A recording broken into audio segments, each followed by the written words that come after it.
Hi, I'm the Asian sensation Kanji. You're listening to Queen's Court. Hi guys, this is the Queen of Queens Visage talking, and I am so happy to introduce you to the Queen's Court.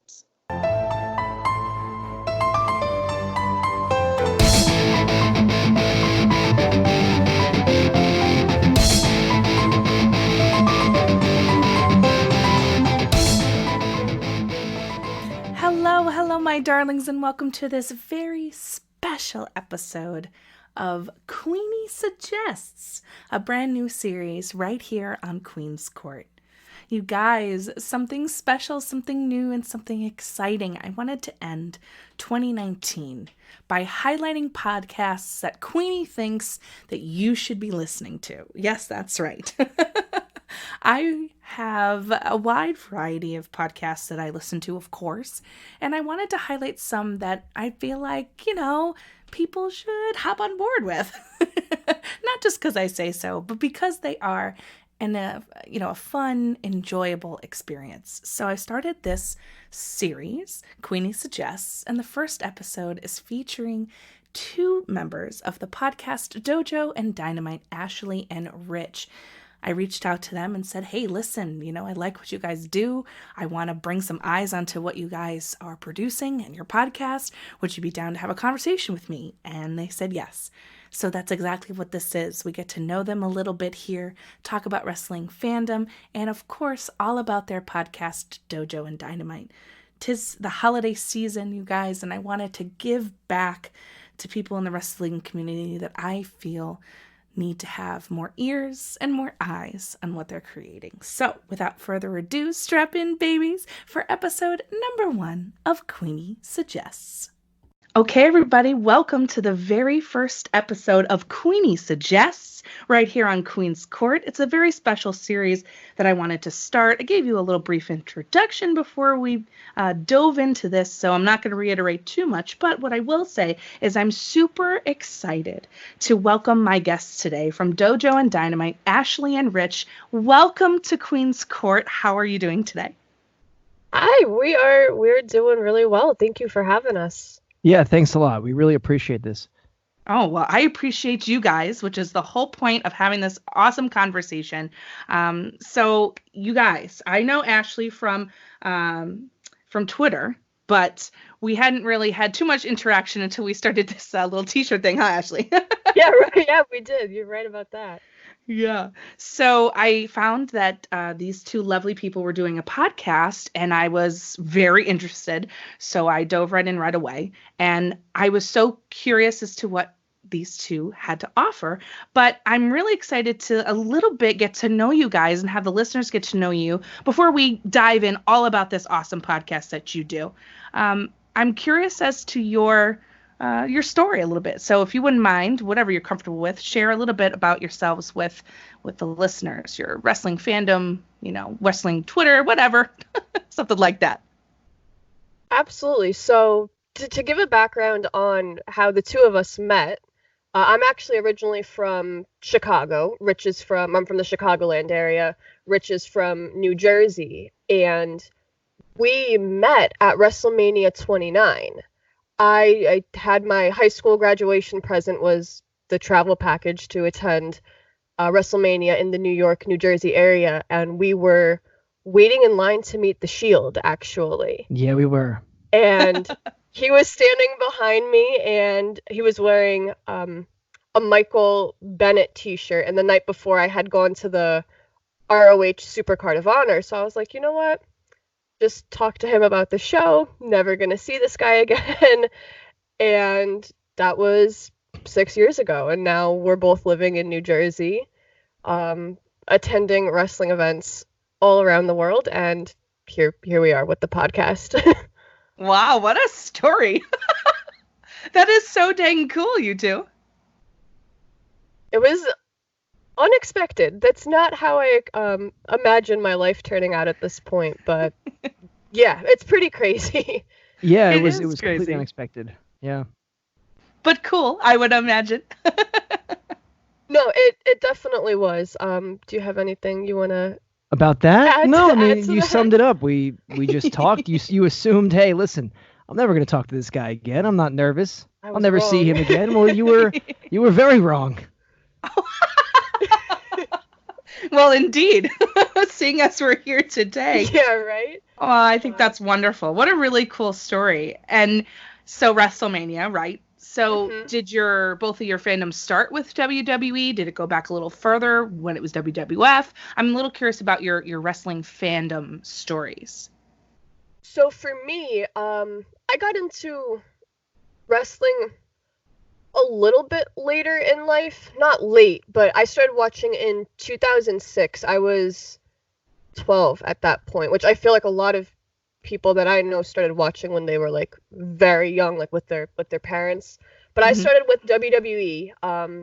First show I really sat down and watched was Unforgiven 2006, and that was all I knew. So for many years, really up until that WrestleMania show, I really only paid attention to WWE. I started to dabble into the independent scene with Ring of Honor. I listened to Colt Cabana's Art of Wrestling podcast, which gave me great exposure to the other talent that's out there. And then, once Rich and I had met, he started to introduce me to other aspects of wrestling. We went to a CZW Tournament of Death 2 years in a row, I think 2014 and 2015. And then, with the whole AEW, that completely changed my perspective on wrestling. I don't really pay attention to WWE too much at this point. I've migrated to AEW, New Japan, and then trying to follow the independent scene, not as well as I could be, but everything I get now is through AEW and New Japan. Gotcha. Yeah, and mine was a little earlier than yours was. Mhm. I started really when I was a kid. I had a television in my bedroom, and every once in a while I would flip through the channels and I would catch wrestling. So I didn't know what channel it was, what time it was, what day it was, but I would kind of catch it and I'd be immediately interested in what I was seeing. And after that, about 2002, Brock Lesnar was on SmackDown. And that was my first real experience with watching this Thursday night television series on UPN. And we would watch with my brothers. We would watch Brock Lesnar and the Guerreros. They were tag teaming Edge and Rey Mysterio and Kurt Angle. And, we had that whole group. I guess they were known as kind of Paul Heyman's guys at that point. And that's when I really got into it. Started in 2002. I moved into the independents about 2011. We went to our first Ring of Honor show, was Best in the World 2011 in Hammerstein Ballroom. And it was Eddie Edwards versus Davey Richards for the world title. And that immediately locked me into the independents, and we went to CZW, and we went all over the place, and we ended up, meeting at WrestleMania. And then after that, we went to shows in Chicago, Las Vegas. I mean, we were all over the place. Yeah. It's so funny to think now how much your fandom has evolved and changed, for when you were younger, and now you get to go see all these things and travel to see wrestling. It's such a different world than when we were kids, and I find that super endearing. And I'm wondering, what is it like about wrestling right now in 2019, as we're closing 2019 and looking to 2020, that you are really invested in it, and it's keeping you in the world of wrestling? 2019 has been absolutely wild for wrestling. I think I actually said that to you on Twitter the other day. Yes. It's insane. As I had mentioned, I started out primarily just with WWE, and I haven't been really satisfied with the product. I feel like it's gotten a little stale. And I felt myself just over the past couple years, really after that WrestleMania that we met at, kind of drifting away from wrestling, which was it's sad because, as I said to Rich at Full Gear, I was like, growing up, all I wanted to do was like get older, go to wrestling events with my friends, have a beer, and just enjoy the show. Mm-hmm. And now we're doing that. Well, you're living your dream. You're living your dream now, yeah. Dream big, guys. That's right. But WWE wasn't giving me that same fulfillment for a while. So I kind of drifted away, and We still followed it. We still watched all the loosely, pay-per-views. yeah. But again, it was, you know how hard it was to hold engagement through a 3-hour Raw during some Sure. of these middle periods? Yeah. Oh, man. And then, AEW came about, and it completely changed my view on everything. They do a great job engaging with the fans on social media, with their YouTube shows. We've had the StarCast events. I just feel like they care about us. I feel like it's something that we're involved in with the shows. And then I got exposed to New Japan, which is just a beautiful artwork with the wrestling itself, and just the new exposure I've had has kind of reignited my passion for wrestling this year. Yeah, 2019's been a really, really good year. We started really with that press conference of announcing the ticket sales for AEW's Double or Nothing. Mm-hmm. So I grew up in New Jersey. I went to college in Las Vegas, and then I finished my college career in Chicago with you. So I was kind of all over the map. So when I saw it, I was immediately intrigued with the MGM Garden Arena and the pool area where they shot that ticket press conference, ticket announcement. And immediately, as you said, I put it on the television, and she's watching it, and we're watching it, and immediately Kenny Omega comes out at the end of that. He gets announced, and she said, "Wow, this feels like a big deal." Mm-hmm. And ever since then, everything that they've done has been a big deal. Yeah. And that's how I got really back into my full fandom, as you can call it, where we followed it. We watched WrestleMania. We watched SummerSlam. We watched every pay-per-view. We have the network, of course. I've had it since the day it released. But trying to keep up, especially with like SmackDowns, I mean, unfortunately, they just weren't holding attention. And they were on Tuesday nights. But this one immediately was, I have to go to this Double or Nothing event. I have to get tickets to this event, which were impossible, by the way. I don't know if anybody else had a challenge doing this. This was the hardest ticket I have ever gotten in my entire life. And in Las Vegas, a city that I'm very comfortable in, we called every casino host, every, the MGM has M Life cards, and anybody who goes to we tried every way, shape, and form to get these tickets, and it was near impossible. So it made it immediately feel like, wow, this is a huge deal if I have to go this hard to get a ticket to a wrestling show. Yes. And that immediately triggered in both of us, and all our friends also were watching it, that this is going to be a big deal, and we have to pay attention to this. And 2019 immediately became a huge wrestling year for everybody. And now 2020, the vision is hopefully we can get AEW, New Japan's coming to America. Hopefully everybody can kind of get integrated, and everybody at home can have a chance to experience all of these things. Hopefully go to these shows, these new shows. And I'm not saying you got to go away from WWE, but if you're not satisfied with that product, that's why we run the Dojo and Dynamite. We want to introduce people to this other product that you can also enjoy. Right. There's so many alternatives, right? Exactly. That's the story of 2019, I feel like. And even 2018 to some extent. I feel like we, as wrestling fans, I feel like 2019 is the year of opportunities, and 2020 will be the year of growth of those opportunities. And I'm so thrilled about that.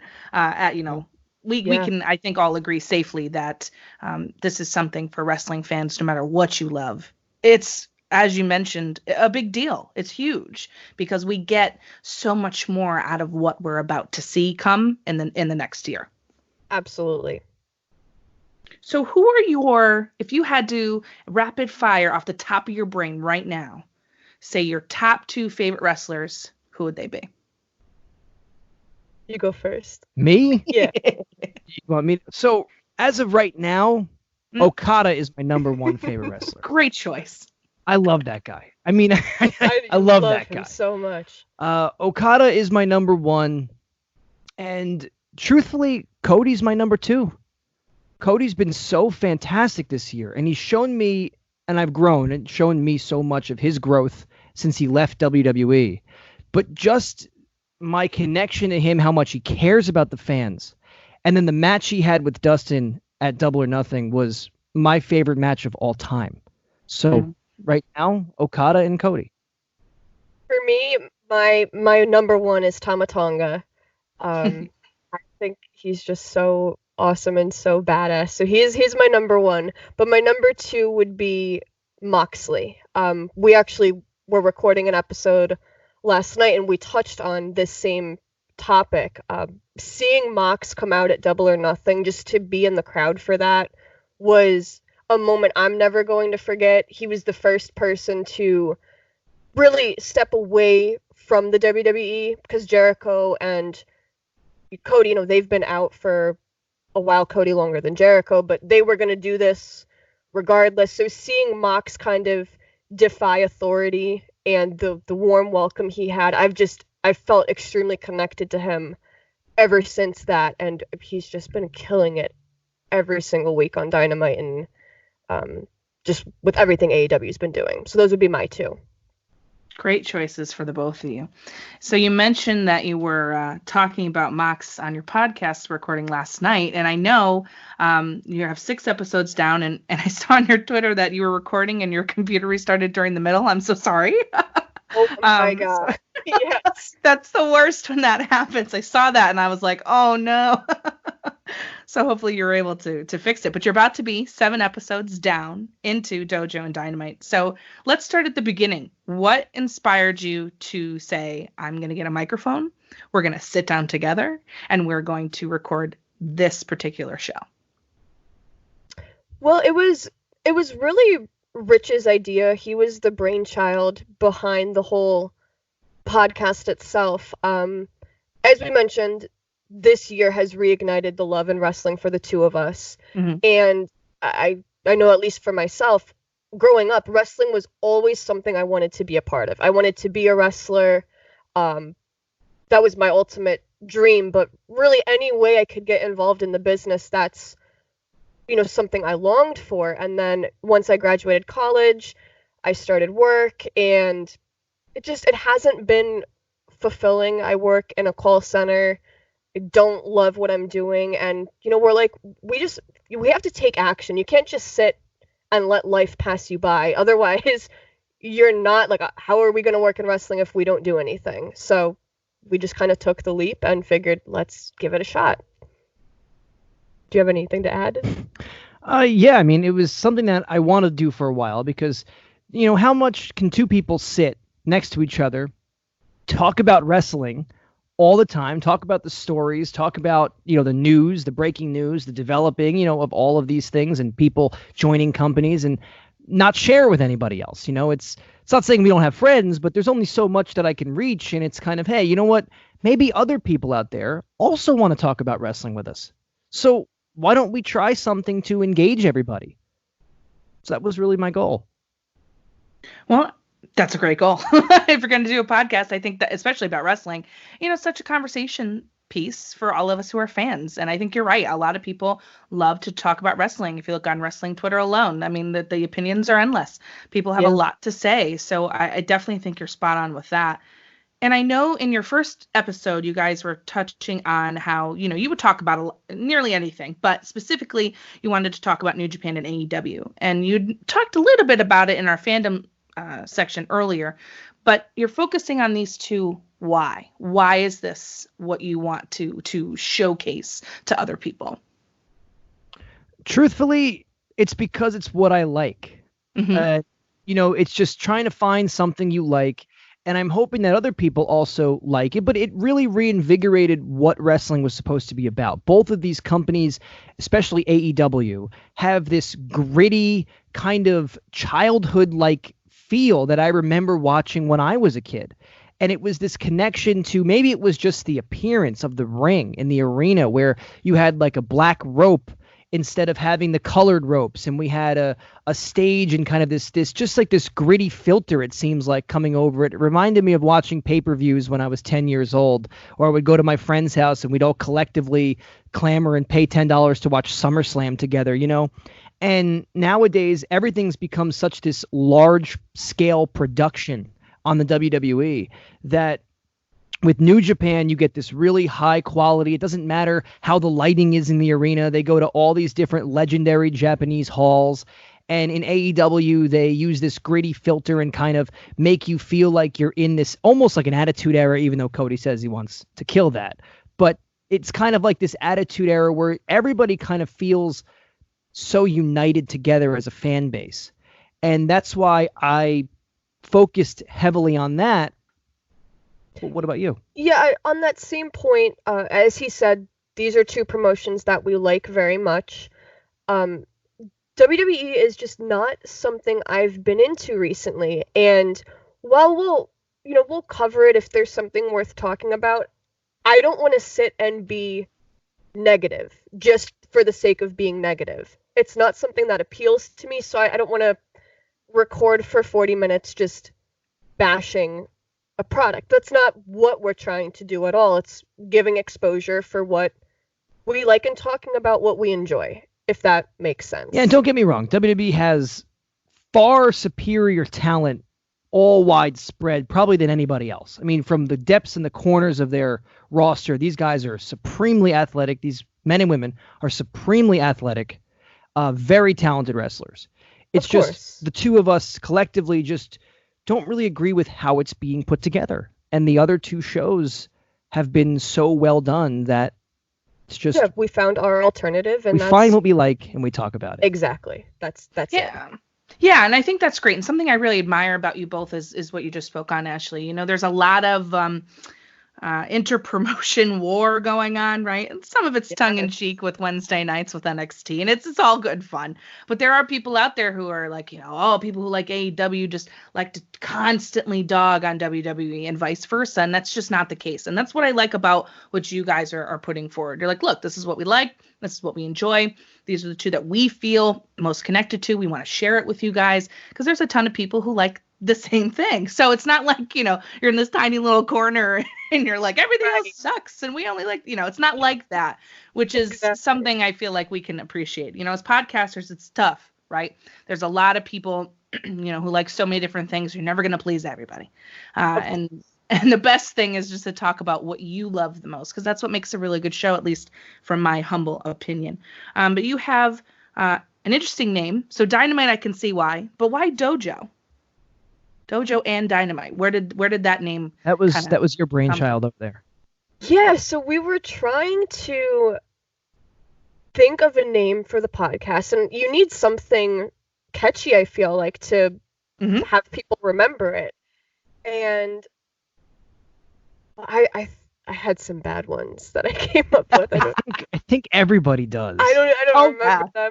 But we knew what our focus was. We wanted New Japan and we wanted AEW. So like you said, Dynamite is an obvious one. And I literally just happened to think, I threw it together. I was like, well, they train in the dojo. So Dojo's representing New Japan, Dynamite's representing AEW, and it was actually my least favorite name I came up with. Yep.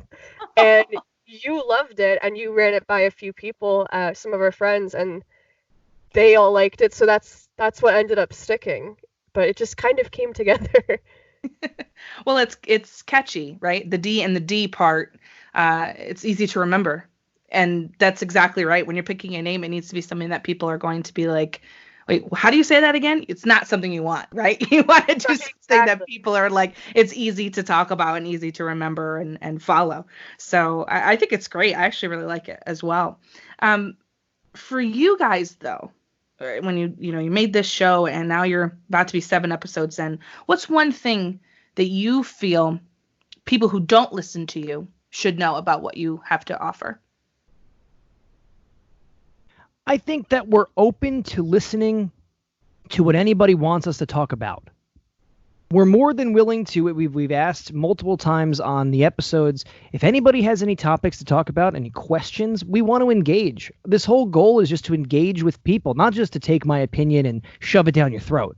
I want to talk and engage with the fans and engage with people on the internet that may not have an opportunity to talk to people in their relatively close life about their passion and their fan base of wrestling. So that was really what I want to get conveyed with our podcast going in, and every week we're going to attempt at the very best to get one done every week so that we show this stability and that we want people to engage. And I'm glad that we have had some questions and some comments from people, and I hope that we can continue to do that. Yeah, we're really just, I think we said it in one of the first couple episodes, just trying to keep the conversation going. As Rich had mentioned, we talk wrestling all the time. We wanted to share that with everyone else just to see, hey, do you agree with us? Do you not? What do you like? What do you not like?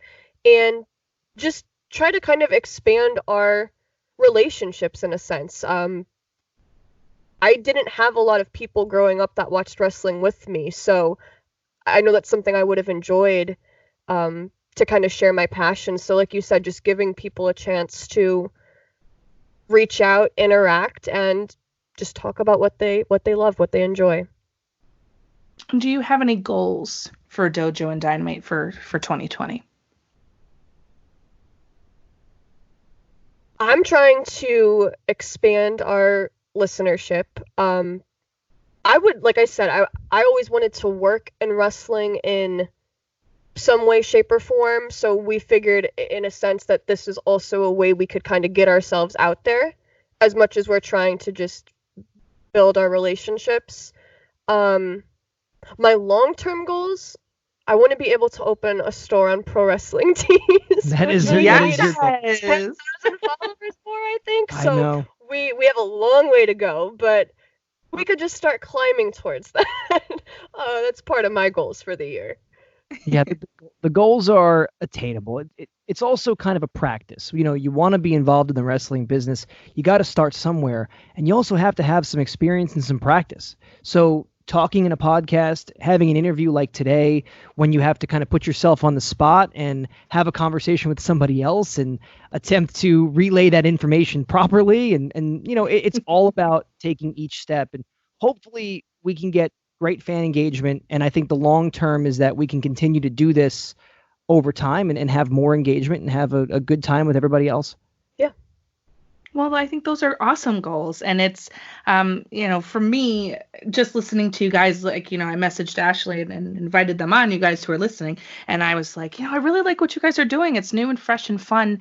And that's what I'm looking for, when I'm listening to podcasts, because we podcasters like to listen to other things as well, and I'm looking for something new and different. And there's not a lot of New Japan talk out there that I like. I'll put it like that. There's people who have New Japan podcasts, but I'm not really into what they're doing. And there's people who have AEW podcasts that I'm not really into the way it's being presented. And I found you guys and I was like, oh, perfect. This is what I wanted. I just wanted like two normal people having a good conversation. Well, you're welcome, but it's true. It's like a sitting down with your friends. You can open a beer and relax and have a cool conversation about wrestling. That's how I feel when I listen to your show, and why I wanted to invite you on to this new series, because I feel like more people should be listening to you.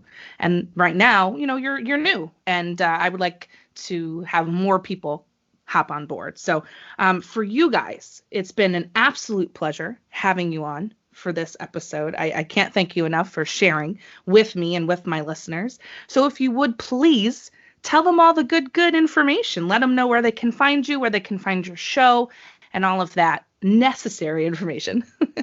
Yeah, well, first, thank you again for having us on. Yeah, much appreciated. We truly appreciate it, and thank you for all the kind words and feedback. We are at Dojo and Dynamite on Twitter. We are on Anchor, Apple Podcasts, Spotify, and radio. A radio app. A radio app. If you go to Anchor, it shows all the platforms that we're on, but we're on Spotify and Apple Podcasts. We're trying to do an episode every single week. Episode 7 is going to be dropping probably tonight or tomorrow. Later this evening. Thanksgiving kind of threw us off. And then, as Queen had mentioned earlier, we had technical difficulties yesterday where our computer literally restarted in the middle of the podcast. Luckily, it seems to have saved everything, but we have to kind of pick up where we left off and then get it edited and published. So that'll be dropping soon. But yeah, at Dojo and Dynamite on Twitter. All right. Well, you too. Thank you so much again. And this has been the first installment of Queeny Suggests. And as always, my dear ones, have a great rest of your day and be kind to one another.